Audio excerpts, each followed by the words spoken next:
오늘도 이렇게 하락장 혹은 앞으로 다가올 상승장을 대비해서 어떤 코인들에 주목해보면 좋을지에 대한 이야기를 이어가 보면 좋을 것 같은데요. 어제에 이어서 좀 더 설명해 주시죠. 네.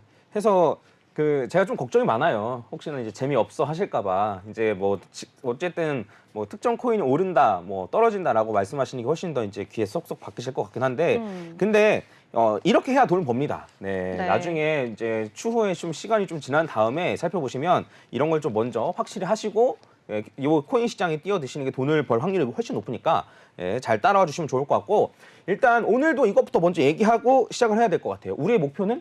돈을 버는 거. 네, 맞습니다. 네. 네, 그래서 하루에 한 번씩은 외치고 저는 시작해야 된다라고 생각해요. 네. 우리의 목표는 돈을 버는 겁니다. 돈을 버는데 필요 없는 거는 안 하면 됩니다. 그래서 그거를 이제 먼저 감안하고 좀 시작을 하도록 하겠습니다. 그래서 오늘 같은 경우에는 어떤 코인을 고를지를 좀 할 거예요. 어쨌든 돈을 벌어야 되고 불장은 오는데 그럼 어떤 코인을 골라야 될까라고 생각하시면 되는데, 코인을 굳이 고르는 이유가 뭘까요? 오를 종목을 찾기 위해서? 불장이 오면 어쨌든 다 오르잖아요. 네. 더 오를 애를 찾기 위해서. 정확해요. 네. 그러니까 이제 더 오를 코인을 저희가 찾는 거잖아요. 그러면 사실 이제 요거에 대한 정답은 제가 이제 지난번에 말씀을 드렸었어요. 지난번에 이제 지난주에 제가 이제 보여드렸던 요 표인데, 사실 저점 대비 고점, 고점 대비 고점 이런 걸 다 따져봤을 때 지난번 두 번의 불장을 비교해봤을 때 네. 비트코인보다 많이 오른 건 없습니다. 그렇죠. 네. 그래서 요거를 다시 한번 깊게 생각을 하셔야 돼요. 그래서 그리고 추가적으로 제가 말씀드렸던 건 뭐냐면, 비트코인이 전고점을 돌파하면, 비트코인 전고점을 돌파하면 비트보다 알트코인 수익률이 더 높은데, 이때 그냥 이더리움으로 갈아타기만 해도 중간은 간다. 네. 해서 그냥 손쉽게 그냥 생각 안 하고 싶으시면 그냥 비트코인 갖고 있다가 비트코인 전고점 넘는다? 그럼 이더리움으로 갈아타면 제가 장담하는데 상위 5% 안에 듭니다.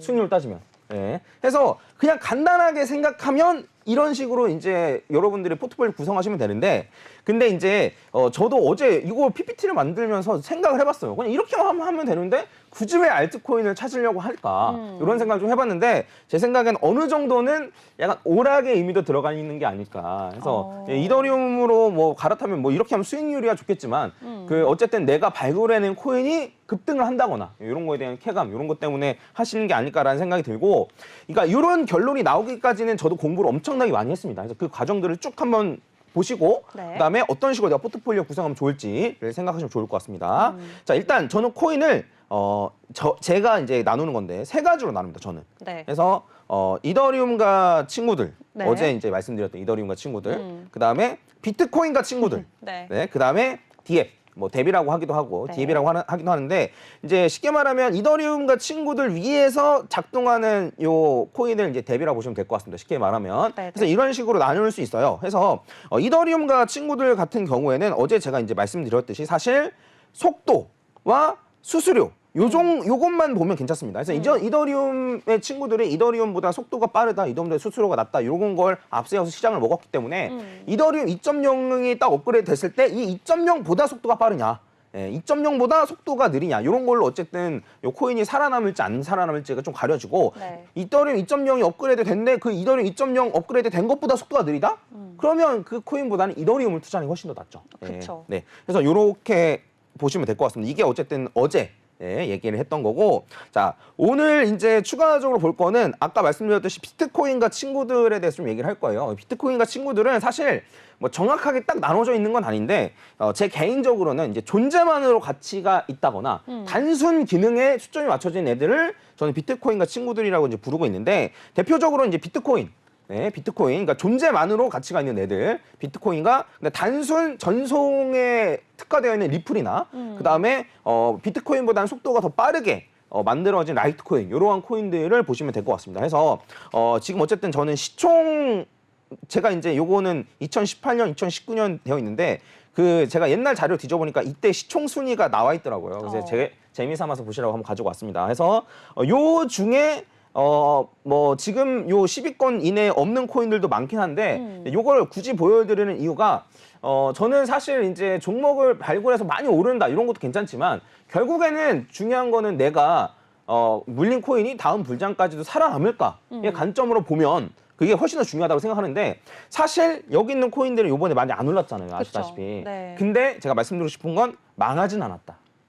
없어지진 않았다. 그쵸, 없어지진 않았죠. 시총 상위 있는 애들은 없어지진 않았다. 그래서 그 여러분들 생각 잘 하셔야 되는 게 지금 코인 프로젝트의 95%는 망한다라고 누군가 얘기했었어요. 혹시 누군지 아세요? 뭐 너무 많죠 그런 사람들이. 네. 뭐 피터시프 아저씨도 있고. 제가 얘기한 건 대표적으로는 권도영. 하고 본인이 망하셨던데. 네네네네네 맞습니다. 네. 그래서 그 95%는 망한다라고 하는데 그럼 그 중에 적어도 망하진 않는 코인들을 골라야 될 거 아니에요. 그래서 그쵸. 만약에 그런 게 복잡하시면 시총 높은 거를 투자하시면 된다라고 생각합니다. 그리고 아까 전에 말씀드렸던 존재만으로 가치가 있거나 단순 기능에 집중한 애들 같은 경우에는 다른 건 보실 필요는 딱히 없고 야, 내가 많이 쓸 것 같은데 혹은 뭐 비트코인은 앞으로 망하지 않을 것 같은데 이 정도만 가지고 이제 투자하시면 되고 제가 오늘 집중적으로 볼 건 뭐냐면 얘입니다. 디앱. 예. 그래서 이제 얘네들 빼면 비트코인과 친구들, 이더리움과 친구들 빼면 어쨌든 요 DM만 남는데 네. 요거에 대해서 이제 보셔야 될 건 아이디어, 구조, 개발, 그다음 추가적으로 여기서 이제 요거는 코인에 대한 이제 평가인 거고 추가적으로 어떤 거래소에 상장돼 있는지까지는 봐야 돼요. 네. 근데 제가 이제 다 공부하고 말씀드리는 건데 솔직히 말하면 개발만 봐도 괜찮습니다. 개발만 봐도 괜찮아요. 그래서 아이디어와 구조는 그냥 솔직히 재미삼아 이제 생각을 하시면 되는 거고 개발 그다음 어떤 거래소에 상장되어 있는지 이것만 봐도 네. 충분한데 왜 이것만 봐도 충분하냐면 이것만 봐도 남는 코인이 몇 개 안 돼요. 네네네. 그래서 앵커님이 궁금하시면 아이디어와 구조를 보고 궁금하지 않으면 개발만 보고. 일단 돈이 되는 정보를 그럼 보도록 하겠습니다. 그럼 일단 네. 개발부터 먼저 볼까요, 그럼? 좋습니다. 네. 그러면 제가 쭉 내려서 이제 개발부터 좀 먼저 볼 건데, 자, 요거를 한번 볼게요. 뭐냐면 개발이랑 마케팅을 제가 좀 나눠놨어요. 그러니까 개발도 잘하고 마케팅도 잘한다? 그러면 이미 시총이 높아요. 이미 메이저 그쵸. 코인이에요. 네. 네. 그리고 개발도 못하고 마케팅도 못해. 그러면 투자하면 안 되는 코인이에요. 네. 그렇죠? 그러면 저희가 고민할 거 이거예요. A랑 B가 있는데 A는 개발은 잘하는데 마케팅 못해. B는 개발은 못하는데 마케팅을 잘해. 그럼 어떤 걸 투자하실 거예요? 저는 A. A, 개발은 잘하지만 마케팅 못하는. 네. 네. 근데 이제 이런 코인들은 생각해보면 잘 안 오르긴 해요.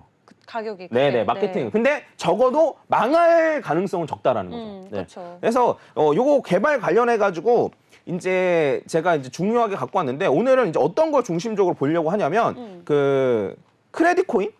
저는 잘 모르는 코인이긴 한데 네. 네, 크레딧 코인이라고 이게 빗썸에 상장이 돼 있더라고요. 그래서 이제 그냥 단순하게 시총이 높은 순을 딱 나열했을 때 이제 메이저 코인, 요건 스탯은 새로 상장된 코인이고 메이저 코인 다음에 크레딧 코인이 있기 때문에 제가 좀 갖고 왔는데 네. 저는 잘 몰라요. 잘 모르는데 이거 관련해 가지고 이제 개발이 어떻게 되어 있는지를 확인하도록 하겠습니다. 자, 요 사이트는 크립토 미소라는 사이트예요. 그래서 크립토 네. 미소라는 사이트인데 여기에 아까 전에 제가 말씀드렸던 코인을 한번 검색을 한번 해보도록 하겠습니다. 크레딧 코인을 검색을 하면 이런 식으로 쭉 순위가 나와 있어요. 그래서 이제 이게 이제 개발 현황을 볼 수가 있는데 여러분들 왜 개발 현황을 볼 수가 있냐면 그 대부분의 코인 같은 경우는 개발할 때 깃허브라는 곳에서 그 개발합니다. 깃허브가 개발을 할 때 이제 같이 사용하는 공용 툴, 그렇죠. 네, 공유 툴, 좀 오픈 소스 네, 형태로 이제 맞습니다. 서로 네. 공유할 수 있는. 네. 네. 그래서 그거를 갖고 와서 표시를 해놓은 거예요. 그래서 크레딧 코인 같은 경우는 24위 요 정도만 돼도 그리고 1년 기준으로 봤을 때 이제 커밋이 한 1,300개 정도 되는데 이 정도면 그래도 개발을 곧잘 하고 있다라고 볼 수 있을 것 같아요. 물론 커밋 수가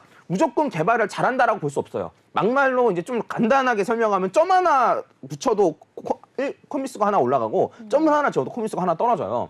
근데 어쨌든 저희가 그렇다고 소스코드 뜯어볼 수가 없으니까 이것만 봐도 이제 충분한데 아마 궁금하실 것 같아서 요 위에 있는 코인들을 좀 보면 비트코인 캐시도 있고 네. 그 다음에 마톰도 있었고 니어 프로토콜 그 다음에 쭉 위로 올라가 보시면은 이제 재미있는 게 있는데 뭐냐면 요 위에 비트코인이 있습니다. 7위에. 그러니까 비트코인은 개발 거의 끝난 거 아니야? 개발 잘 안 되고 있는 거 아니야? 라고 생각하시는 분들 많은데 여전히 비트코인도 개발이 활발하게 되어 있습니다. 그쵸. 네. 그래서 이거 참고하시면 될 것 같고 그리고 제가 이제 개발만 보면 된다라고 말씀드렸던 이유가 뭐냐면 요 아래로 쭉 내리잖아요. 쭉 아래 내리면은 265위 해가지고 제가 모르는 코인 돼 있는데 1년 동안 커밋이 한 개만 있는 코인이에요. 그러면 이 코인은 저는 투자하기가 꺼려진다 이거죠. 네. 한 1년 동안에 이제 1년 동안 지속이 되어 왔는데 1년 동안 커밋수가 딱 하나다? 딱 깃허브가 딱 한 번 업데이트 됐다? 그러면 저는 이 코인이 다음번 불장까지 살아남을지 안 살아남을지 모른다는 거예요. 그리고 또 하나 더 무서운 얘기를 해드리면 네. 요 265개잖아요. 여기는 커밋수가 하나라도 있는 코인을 해봤을 때 265개라는 거고 나머지 몇천 개의 코인은 커밋수가 하나도 없다는 뜻이에요. 네, 커미스가 하나도 없다는 뜻입니다. 그래서 제가 이제 요거 개발만 딱 했을 때 요것만 딱 보시면 돼요. 이 코인이 나중에 불장까지 살아남을까 안 살아남을까 요거를 이제 판단하고 싶으시면 그냥 이제 크립토 미소나 안 그러면 크립토 미소 말고도 이제 코인 개코라는 곳에 들어가셔서 보실 수 있거든요. 네. 그래서 혹시나 궁금하실 수도 있어서 이제 사용 방법을 이제 알려드리면은 이렇게 네. 이제 코인을 검색을 하면 요 아래 여기 개발자라고 있습니다. 그래서 요 개발자를 클릭하면 돼요. 아까 전에 크립토 미소보다는 이게 훨씬 더 잘 되어 있습니다. 그래서 정확하게 보려면 이걸 보셔야 되고 여기에서 딱 그 커밋을 봤을 때 저는 그래도 이 정도는 개발해야지. 예, 좀 내가 투자할 만하지 않나라고 생각을 하고. 네. 근데 만약에 이제 개발은 열심히 하고 있지만 여기에 표시가 안 돼 있는 코인들도 있어요. 이유는 여러 가지가 있는데 그냥 이제 오픈 소스로 이제 개발하지 않고 프라이빗하게 이제 개발하는 코인들도 있고. 네. 그 다음에 에이다처럼 먼저 로직을 완벽하게 한 다음에 개발하겠다 이런 코인들도 있습니다. 근데 만약에 그런 게 없다라고 한다면 여러분들이 만약 그 코인을 갖고 있다라면 요구를 해야 돼요. 네, 그 재단에 가서. 그렇죠. 네, 그래서 진짜 실제로도 이러한 일들이 많이 일어납니다. 해외에서 많이 일어나요. 너네 그 백서대로 진행 안 되고 있는데 너네들 개발하는 거 맞냐? 개발하고 증거를 보여줘봐. 확인해야죠. 네, 그래서 적어도 내가 투자하는 코인이라고 한다면 요 정도는 최소 요 정도는 확인하셔야 되지 않나라고 생각을 합니다. 그리고 이제 추가적으로 거래소에 상장되어 있는 게 중요하다 말씀드렸는데 이게 이제 크레딧 코인에 이제 상장되어 있는 요 거래소예요. 그래서 이제 거래량 기준을 제가 이제 나열했는데 보시면 아시겠지만 빗썸에서 40, 그 다음에 고팍스에서 33, 업비트에서 한 18% 정도예요. 세 개를 합치면 전형적인 국내 코인이네요. 네. 세 개를 합치면 90%가 넘습니다. 그쵸. 네, 근데 이런 코인은 너무 리스크가 커요. 위험해요. 네, 경험해 보셨잖아요. 네. 최근에 이제 위믹스 네, 저희가, 맞습니다. 네. 그래서 저는 적어도 바이낸스에 상장되어 있는 코인을 고르시는 걸 좀 추천드립니다. 그래서 물론 여기도 후오비도 상장돼 있고 OKX도 상장돼 있고 이것도 커다란 회사 코인인 건 거래소인 건 맞아요. 근데 네. 요번 위믹스 사태에서 보셨듯이 국내 거래소에서 한꺼번에 상폐가 되면 해외 거래소도 따라서 상폐하는. 왜냐면 거래소가 이제 그 거래량이 여기 몰렸기 때문에 이런 경우 많아서 적어도 바이낸스에 상장이 되어 있는 그러한 코인들 위주로 투자를 하시는 게 좋다라고 생각을 하고 제가 이제 말씀드렸던 그 두 가지 이제 말씀드렸듯이 첫 번째는 그 이제 개발을 잘 하고 있는지 그 다음에 두 번째는 어떤 거래소 상장되는지 이것만 추려도 제가 이제 한 6개월 전에 한번 추려봤을 때는 이제 완전 메이저 코인 말고 이제 한 시총 100위권에서 좀 추려봤을 때는 20개가 채 안 됩니다. 네, 개발을 꾸준히 하고 있고 그 다음에 해외 거래소 바이낸스나 이런 데 상장돼 있는 코인 하면 그것밖에 안 돼요. 그래서 그 중에 이제 마음에 드는 걸 고르시는 게 어쨌든 제일 쉬운 방법이다라고 좀 말씀드릴 수 있을 것 같아요. 네, 어쨌든 이 코인마켓캡 기준으로 보통 저희가 이 코인들의 시총을 확인을 하는데 사실 뭐 이 시총 순위도 너무 급격하게 변동되는 경우도 굉장히 많고 저희가 보통 뭐 메이저 알트코인이라면 20위권 안까지 그리고 준메이저 알트라면 뭐 40위권까지는 함께 좀 떼어놓고 보긴 하는데 그 밑으로도 충분히 알트코인 중에서도 메이저권으로 올라올 수 있는 가치를 가진 코인들이 있기 때문에 여러분들도 투자하실 때는 이 개발 현황 그리고 거래소가 어디에 상장돼 있는지 부분을 함께 확인하시면서 이 투자에 임하시면 굉장히 좋을 것 같다라는 생각이 듭니다. 이 디앱과 관련해서 저희가 더 확인해 볼 부분 있을까요? 그래서 시간이 조금 남았다면 이제 제가 준비한 걸 좀 말씀드릴 텐데 네. 그 이제 디앱에서 아까 전에 제가 말씀드렸듯이 아이디어 구조 이렇게 되어 있는데 아이디어에 관련해서 좀 얘기를 하면 쉽게 말하면 이렇게 생각하시면 돼요. 블록체인의 특징이 이거예요. 제3자 자동화, 탈중앙화, 투명성. 네, 요게 이제 블록체인의 특징이에요. 요게 블록체인 특징인데 그러면 요거를 생각하시면 돼요. 만약에 어떤 코인이 있다. 그러니까 그 코인이 만약에 잘 쓰이려면 나중까지 쓰이려면 특정 산업에 자동화가 되어 있지 않고 그다음에 중앙화돼 있어가지고 중앙화돼 있고 불투명해서 문제가 생기는 산업이 있다. 그거를 블록체인으로 대체하면 되는 거예요. 그래서 맨 처음에 만들어진 비트코인 역시 그 이제 아까 비트코인 생일이 어제였다고 이제 말씀해 주셨는데 근데 이제 비트코인이 처음에 만들어진 것도 역시 그런 이유 때문이었어요. 이제 2008년, 7년, 8년 이후에 이제 생긴 거잖아요. 그때 당시에 이제 리먼 사태가 딱 나타나고 해서 요거가 사토시가 생각하기엔 요거죠. 요러한 사태들이 많이 나타나가지고 사람들이 힘들게 하는 거는 요 금융, 화폐가 지금 자동화가 되어 있지 않고 그다음에 그 중앙은행에서 이제 다 자주하고 그다음에 어떤 식으로 돈을 찍어내고 안 하고 하는지가 불투명하니까 공개되어 있지 않으니까 문제가 생긴 거다라고 생각하고 그 부분을 비트코인 블록체인으로 교체한 거라고 생각하시면 돼요. 해서 특정 산업에서 요런 것들 때문에 문제가 생긴다. 뭐 중앙화돼 있거나 그건 불투명해서 문제가 생긴다. 그럼 그거를 블록체인으로 대체한다. 이러면은 적절한 코인이라고 생각하시면 됩니다. 근데 저희가 생각하면 뭐 이런 거예요. 뭐 예를 들어 뭐 4차 산업 뭐 해가지고 뭐 이렇게 뭐 있잖아요. 뭐 드론이니 뭐니 네, 있고. AR, VR이니. 네네네. 근데 그거랑 블록체인도 어쨌든 뭐 4차 산업 이런 거니까 이거 두 개 합치면 좋은 거겠지라고 생각하실 수 있는데 그렇지 않다라는 거죠. 아무거나 섞는다고 다 좋은 게 아니고 이런 식으로 특정 산업에 문제가 생기면 그거를 대처하는 쪽으로 이제 해야 되는데 그래서 아까 전에 이제 크레딧 코인을 제가 이제 예시로 들었으니까 크레딧 코인을 제가 이제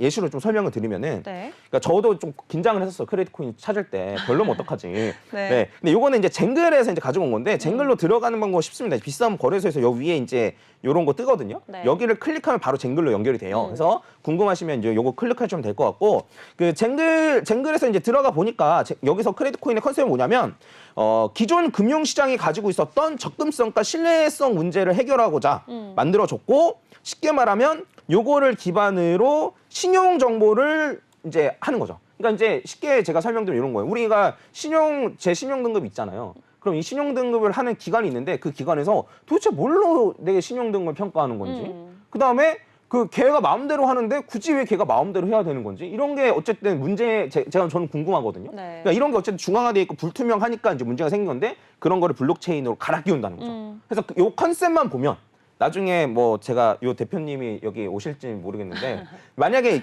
제가 생각하기에는 컨셉은 되게 잘 잡은 것 같아요. 네. 그리고 이런 우리나라에서는 어쨌든 기존의 기관들이 있으니까 이 코인이 살아남기 힘들지만 개발도상국 같은 경우에는 애초에 이런 시스템이 없기 때문에 그쵸. 이런 걸 잘 하겠다. 네. 이런 걸로 보여서 컨셉만 보면은 어쨌든 크레딧 코인 같은 경우 괜찮다라고 볼 수 있을 것 같고 추가적으로 이제 하나 더 보는 게 이제 구조인데 이거는 뭐냐면 그 코인이 어떻게 분배되어 있는지 이런 걸 이제 말씀드리는 거예요. 그래서 이제 요 크레딧 코인 같은 경우에는 이제 뭐 설립자가 5%, 그다음에 뭐 투자자가 10%, 그다음에 요 회사가 있네. 회사가 15% 해가지고 얘네가 한 패인데 한 패라고 좀 이상하게 들리실 수도 있는데 나눠놨지만 똑같은 애들이에요. 그쵸. 얘네가 30%를 가지고 있고 나머지가 70%. 요 정도면 괜찮아요. 나쁘지 않다. 네, 요 정도만. 근데 얘네가 50%를 넘어간다? 그러면 거의 투자하기 꺼려지는 코인이라고 생각하시면 돼요. 맞아요. 이게 요거는 이제 플러스 토큰이라고 이제 완전 스캠이라고 판명이 난 코인이에요. 엄청나게 이제 떠들썩했던 코인인데 플러스 토큰이라고. 근데 이제 요거를 제가 이제 옛날에 플러스 토큰이 문제가 있다. 빨랑 돈 빼라고 하고 나서 그 다음 주에 출금 중지가 됐었거든요. 그래서 네, 요거 갖고 왔는데 자료가 있어서 이거 같은 경우는 첫 번째 지갑에 60%의 코인이 들어가 있어요. 그러네요. 퍼센테이지 보면. 그리고 상위 1위부터 9위까지 한 개 99%를 갖고 있었습니다. 지갑을. 그래서 이러한 코인들 같은 경우는 당연히 위험하죠. 좀 꺼려지게 되는 거죠. 네. 그래서 이런 것들 같은 경우에는 아마 좀 찾아내는 재미가 있으실 거예요. 그래서 이 코인 괜찮아 보이는데 이걸 뭐 아이디어가 어떤지 저희가 확인하고 그다음에 백서 하나 일일이 읽어보고 그다음에 그 구조가 어떻게 되는지 확인하고 그다음에 어떤 거래소에 상장되어 있는지 확인하고 그리고 개발 잘하고 있는지 확인하고 해가지고 내가 딱 찾은 코인이 오르면야 좋겠죠. 그렇죠. 네, 오르면야 좋고 뭐 이런 거에 대한 재미를 느끼시면 충분히 이런 식으로 이제 사셔도 괜찮은데 귀찮으면 뭐다? 네, 귀찮으면 아까 제가 처음에 말씀드렸듯이 비트코인으로 가지고 있다가 비트코인 정보점 뚫으면 이더리움으로 갈아타면 된다. 귀찮으면. 예, 근데 이제 요렇게 결론이 나기까지 저는 이러한 공부를 해왔습니다. 예, 네. 그래서 이러한 공부를 해오고 난 결론이 이거예요. 예, 해서 이런 걸 좀 충분히 참고하시고 어떤 코인을 고르면 될지를 한번 곰곰이 생각해 보시면 좋을 것 같습니다. 네, 진짜 우리 시장에서 이 황금기와 빙하기를 모두 겪으시면서 하나하나 공부해본 결과 결국 이 개발 현황 그리고 거래소들의 상장 여부 이런 부분들이 가장 중요한 투자의 포인트로 확인해 볼 수 있고 만약에 그것도 좀 어렵다 싶으신 분들은 먼저 비트코인에 접근을 하고 비트코인이 정고점을 넘으면은 이제 다음 이더리움이나 다른 알트코인으로 넘어가는 것도 좋은 투자 방법이다라고 의견을 남겨주셨습니다. 이렇게 저희가 지속적으로 언제 비트코인이 오를지 그리고 비트코인이 오르고 나면은 다른 알트코인들은 어떤 것들이 오를지 만약에 오른다면 우리가 어떤 근거를 가지고 해당 코인들에 접근을 해야 되는지 하나하나 좀 디테일하게 보고 있거든요. 좀 이러한 부분 외에도 저희가 투자에 더 참고해 보면 좋을 만한 부분이 있을까요? 그 조금 지루하실 수도 있어요. 저도 이해합니다. 예, 근데 이제 그 확실히 알고 하는 것과 그러니까 나중에 어쨌든 한 몇 달 지나서 네. 퍼즈 제가 하는 말 다 맞네?라고 하면 언젠가 따라 하실 거 아니에요. 근데 그쵸. 그 생각하시기에 쟤 왜 저런 판단을 하지? 의심스러울 때가 있을 수 있어요. 근데 이제 이러한 것들을 충분히 저랑 같이 공부하고 나면 제가 왜 저런 판단을 하는구나.